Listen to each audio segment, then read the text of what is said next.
If I made that money, I'd sit on a beach, I'd drink beer, and I would just watch the sunset. Kind of like a Corona beer commercial. Have you ever thought about that as a career option? I find that really pretty boring. So that would be torture. If I had to do that every day, that would really be pretty awful for me. I really need to be preoccupied with something. If I'm just sort of sitting there relaxing, I can only do that for a very short period of time, and then it becomes unbearable. And you want to make money, but are you motivated beyond just the profit motive and racking up dollars? And no, I'm a volunteer. I mean, I don't need the money. There's nothing, it's not like I'm sitting here saying, I wish I could buy such and such a thing. I could buy it. I get paid minimum wage, actually. I don't even get overtime. I think my sort of drive to get it done is somewhat disconnected from hope, enthusiasm, or anything else. I actually just don't care about hope or enthusiasm, motivation. I just give it everything I've got, irrespective of what the circumstances may be. You just keep going and get it done. I think it's very difficult to start companies and quite painful. I think that's important to bear in mind. It's much easier to get a job somewhere. Much easier, much less stressful. You'll have more time for other things. But would you be happier? No, I wouldn't be. I'd be unhappier. But so it's really like, if you're sort of wired to do it, then you should do it, but not otherwise. It's not going to optimize your leisure time or anything like that. It's going to be extremely difficult and stressful. So you must feel compelled to do it. Let me put it this way: if you need inspiring words, don't do it.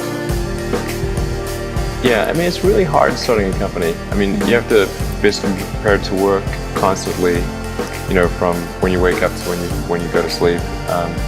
You have to be willing to deal with a lot of difficult problems and thorny problems, willing to deal with an enormous amount of stress. You just got to push yourself super hard. I wouldn't recommend it for most people. Yeah. I definitely feel stressed. Yeah, it's been incredibly difficult and painful the last several months. Mm-hmm. Painful?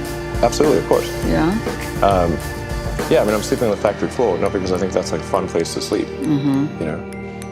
Terrible. Sleeping on the factory floor, why are you doing that? Because I don't have time to go home and shower. I don't believe people should be experiencing hardship while the CEO is off on vacation. I certainly never expected to see the level of success that's occurred, because I'm actually an engineer, but I discovered that in order to do the engineering that I want to do, I have to have my own company. Otherwise, somebody makes me do something I don't want to do. For me, it's always about, does what I'm doing matter? If we are successful, does it matter to the world? And so there are easier ways to make money than starting a rocket company or, say, a car company. The odds of me coming into the rocket business, not knowing anything about rockets, not having ever built anything, I would have to be insane if I thought the odds were in my favor. Why even begin? When something is important enough, you do it even though the odds are not in your favor. How much of your personal fortune have you poured into this? $100 million. $100 million into something that you did not believe would work at the beginning. Yes. But at the age of 37, he hit rock bottom. His first rockets failed to reach orbit, and an early model Tesla Roadster had quality problems. In 2008, the rocket company is not going well. You've had 3 failures. The car company is hemorrhaging money. Yeah. And the American economy has tanked in the worst recession since the Great Depression. Right. That was definitely at the worst year of my life. If that 4th launch hadn't worked, that would have been it. We would have not had the resources to mount a 5th. You couldn't have gone out at that point. Yes, death would have been, I think, inevitable because we did not have the resources to mount a 5th launch. Yeah, I wish it wasn't so hard. There are people who've been in the rocketry business for decades who say about you that you don't know what you don't know. What are you trying to prove to them? What I'm trying to do is to make a significant difference in spaceflight and help make spaceflight accessible to almost anyone. And I would hope for as much support in that direction as we can receive. What keeps you fighting for your vision? What helps you to reach your dream? Well, I mean, I think I'm kind of constitutionally just geared to just keep going. Certainly, there are times when things don't go well, and then that's quite dispiriting, for sure. And so then it's difficult to proceed with the same level of enthusiasm. But I do think the things that we're doing are pretty important to the future. If we don't succeed, then we will be certainly pointed to as a reason why people shouldn't even try for these things. So I think it's important that we do whatever is necessary to keep going. How many things can you buy that you really love, that really give you joy? So rare, so rare. I wish there were more things. That's what we're trying to do, just make things that somebody loves. A future where we are a spacefaring civilization and out there among the stars, this is very exciting. This makes me look forward to the future. This makes me want that future. You know, there need to be things that make you look forward to waking up in the morning. You wake up in the morning, you look forward to the day, forward to the future. A future where we are a spacefaring civilization and out there among the stars, I think that's very exciting. Persistence is extremely important. You should not give up unless you're forced to give up. You know, there's no other choice. Now that principle can be misapplied if you happen to be trying to penetrate a brick wall with your head. You have to be cautious in always saying one should always persist and never give up, because there actually are times when you should give up because you're doing something in error. But if you're convinced that what you're doing is correct, then you should never give up. And you know, life has to be more than about solving problems. You know, if all that life is about is solving problems, why bother getting up in the morning? There have to be things that inspire you to, you know, that make you proud to be a member of humanity. Well, it's like the Nike slogan, you know, just do it. You know, just showing up is half the battle. Just, you know, you got to try hard to do it, and don't be afraid of failure. As Edison said, you know, it's 1% inspiration, 99% perspiration. Not be afraid to innovate, but also don't delude yourself into thinking something's working when it's not, or you're going to get fixated on a bad solution. Yeah, and I think also just don't be afraid of new arenas. You know, you can get a book, you can learn something, and experiment with your hands, and you know, just make it happen. Find a way or make a way to get something done. I think people should be nicer to each other, and give more credit to others, and don't assume that they're mean until you know they're actually mean. You know, it's easy to demonize people. You're usually wrong about it. People are nicer than you think. Give people more credit. I'm probably not the guy that most people would bet on. Who wins? It's like a little kid fighting a bunch of sumo wrestlers. Usually the sumo wrestlers win. We're a little scrappy company. Every now and again, a little scrappy company wins. And I think this will be one of those times. Creating a company is almost like having a child. So it's sort of like, how do you say your child should not have food? So once you have the company, you have to feed it and nurse it, yeah, even if it ruins you? Yeah. I think when I was, 5 or 6 or something, I thought I was insane. It was just strange. Because it was clear that other people did not. Their mind wasn't exploding with ideas. It was like, and strange. I don't think you'd necessarily want to be me. It's very hard to turn it off. It's like a never-ending explosion. All the time. You've said that this has been the toughest year for you, the most sort of taxing year for you. Like, why? 22 hours a day, or like what? How many hours? Just working, so 7 days a week, sleeping in the factory. I worked in the paint shop, general assembly, body shop. You ever worry about yourself imploding? Like it's just too much? Absolutely. No one should put this many hours into work. This is not good. And people should not work this hard. They should not do this. It's very painful. Painful in what sense? It hurts my brain and my heart. So this is not recommended for anyone. I just did it because if I didn't do it, then Tesla good chance Tesla would die. I mean, Tesla really faced a severe threat of death due to the Model 3 production ramp. Essentially, the company was bleeding money like crazy, and just if we didn't solve these problems in a very short period of time, we would die. And it was extremely difficult to solve them. How close to death did you come? Within single-digit weeks.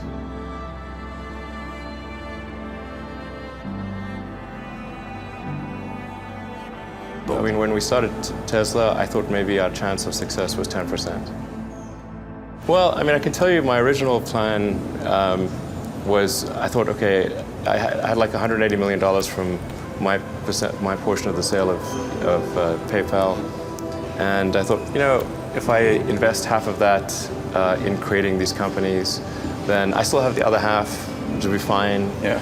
But of course, that's not how it worked out. We used up all that you know, you invested 100 million, then still needed more money. And then there was the big recession of 2008 and 9. And in the end, I had to invest everything. And I was borrowing money from friends to pay the rent. You were on the edge of actually I didn't even own a house.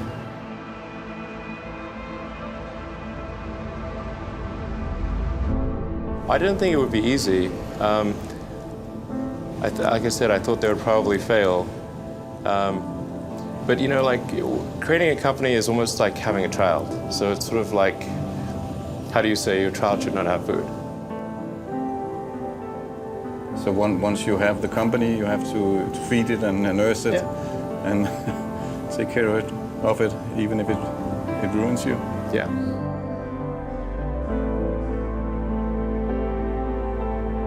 But suppose there were some tough times in 2008, end of 2008.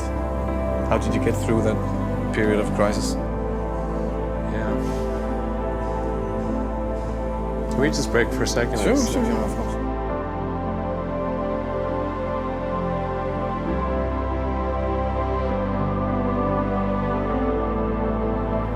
I think that probably they shouldn't want to be.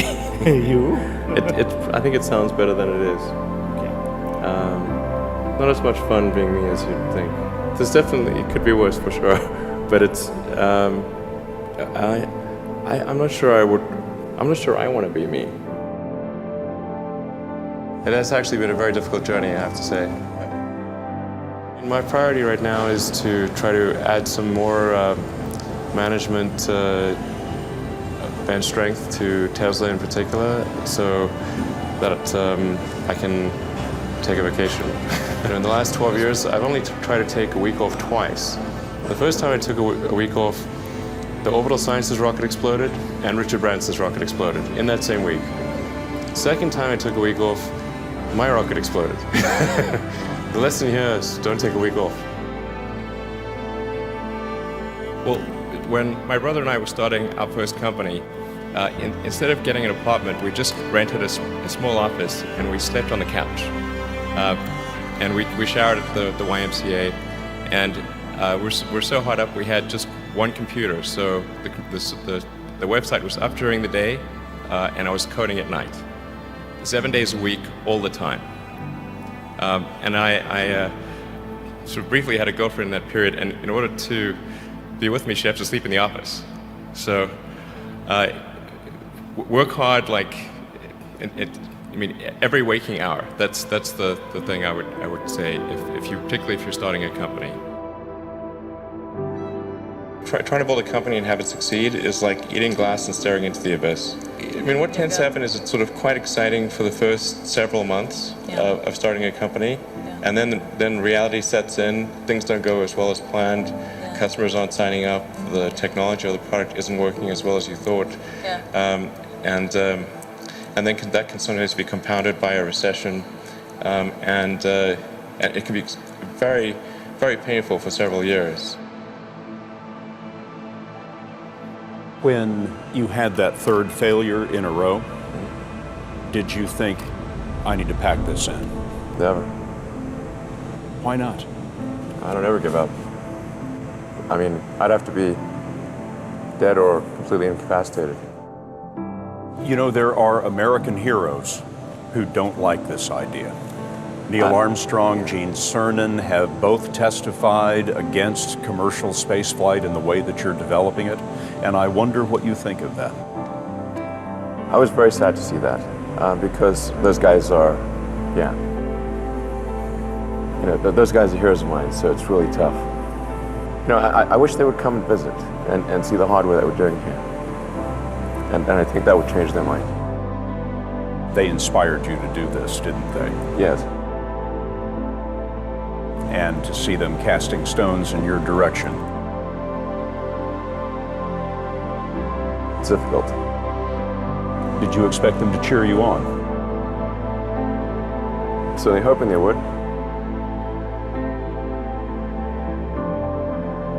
But there are a lot of negative things in the world. There's a lot of terrible things that are happening all over the world, all the time. There are lots of problems that need to get solved. There's lots of things that are miserable and kind of get you down. But life cannot just be about solving one miserable problem after another. That can't be the only thing. There need to be things that inspire you, that make you glad to wake up in the morning and be part of humanity. That's why we did this. So what advice do I have for college graduates interested in getting involved in the spheres you've tapped into? Certainly I'd invite you to apply for a job at SolarCity or Tesla or SpaceX. If that doesn't work for whatever reason, then I guess apply to jobs at other companies in that arena or try starting a company. The space business is quite hard to start a company in the space business because it's such a capital-intensive business. So it may be better to do something in solar power, or if you're going to do it in cars, do it as kind of a component supplier for cars or something like that. If you study engineering and you figure out how to design new things, then it's relatively easy to start a company. You just need to get a few like-minded people with you. How did you get the expertise to be the chief technology officer of a rocket ship company?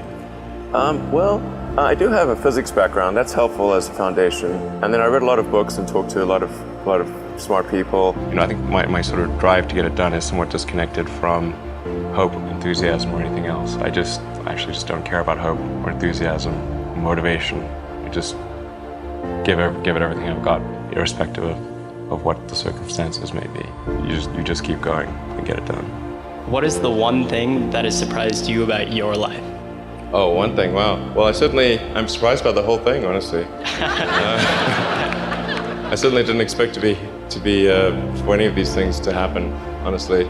I knew I wanted to be involved in technology, in fact, the only reason I started a company back in '95, an internet company, was because I couldn't get it. There were only a few internet companies, and I couldn't get a job at any of them. I tried to get a job at Netscape, and sent my resume in and tried hanging out in the lobby, but I was too shy to talk to anyone. And then I was like, okay, well, I guess I'll have to start a company because I can't get a job anywhere. I wouldn't say I'm fearless. In fact, I think I feel fear quite strongly.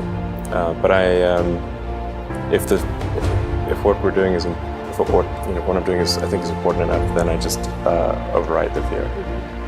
I think also people tend to overweight risk on a personal level. It's one thing if you've got, a mortgage to pay and kids to support, and that if you were to deviate from your job, how are you going to feed your family and pay the rent? And okay, that's understandable. But let's say you're young and you're just coming out of college or coming out of high school or whatever. What do you risk? You're not going to starve. I mean, it's really certainly not in any kind of modern economy. It's so easy to earn enough money just to live somewhere and eat food. So I don't know what are they afraid of? They're mostly afraid of failure, I think. But people should be less risk averse when there's not much at risk. I was at sort of a slight existential crisis because I was trying to figure out what does it all mean? Like, what's the purpose of things? And I came to the conclusion that if we can advance the knowledge of the world, if we can do things that expand the scope and scale of consciousness, then we're better able to ask the right questions and become more enlightened, and that's really the only way forward. What drives you? What is it that when you wake up in the morning, do you see a problem and you want to solve it? I think the thing that drives me is that I want to be able to think about the future and feel good about that. We're doing what we can to have the future be as good as possible, to be inspired by what is likely to happen, and to look forward to the next day. That's what really drives me is trying to figure out how to make sure that things are great and going to be so, and that's the underlying principle behind Tesla and SpaceX. I think particularly for Americans, think about America is a nation of explorers. People came here from other parts of the world, chose to give up the known in favor of the unknown. So I think exploration, I think the United States is a distillation of the human spirit of exploration. I mean, I thought both Tesla and SpaceX would fail at the beginning. You saw it? Yeah, sure. Really? Of course. But nevertheless, you put all your money in that. I expected to lose it. Well, technically, what I thought was, well, I'll take half the money from PayPal, and if I lose half of it, that's okay. But then, of course, the companies encounter difficulties, and then have a choice of either let the company die, or put all the money into the companies. And so I really didn't want the companies to die, so I put all the money in the companies. And then had to borrow money from friends to pay living expenses. It's just really looking just for evidence of exceptional ability. And if there's a track record of exceptional achievement, then it's likely that will continue into the future. Well, it really depends on the stakes. If the stakes are high, if it's really important, then I will overcome the fear and just do it anyway. But essentially, drive overrides fear. But I feel the fear. It's kind of annoying. I wish I felt it less. Toward the end of 2008, SpaceX prepared its fourth attempt. We were running on fumes at that point. We had virtually no money. So a fourth failure would have been absolutely game over. As I said, for SpaceX, the first 3 launches failed, just barely able to scrape together enough parts and money to do the fourth launch. If that fourth launch had failed, we would have been dead. So multiple failures along the way. I tried very hard to get the right expertise in for SpaceX. I tried hard to find a great chief engineer for the rocket, but the good chief engineers wouldn't join, and the bad ones, well, there was no point in hiring them. So I ended up being chief engineer of the rocket. But Flight 4 was flawless. In Musk's world, it lit the darkness. When critics say you can't do this, your answer to them is, we've done it. And then just work like hell. I mean, you just have to put in, 80 to 100 hour weeks every week. If other people are putting in 40-hour work weeks and you're putting in 100-hour work weeks, then even if you're doing the same thing, you know that you will achieve in 4 months what it takes them a year to achieve. Work hard, every waking hour. That's the thing I would say. And if you do simple math, you say okay, if somebody else is working 50 hours and you're working 100, you'll get twice as much done in the course of a year. I think it's important that humanity become a multi-planet species. I think most people would agree that a future where we're a spacefaring civilization is inspiring and exciting compared with one where we are forever confined to Earth until some eventual extinction event. That's really why I started SpaceX.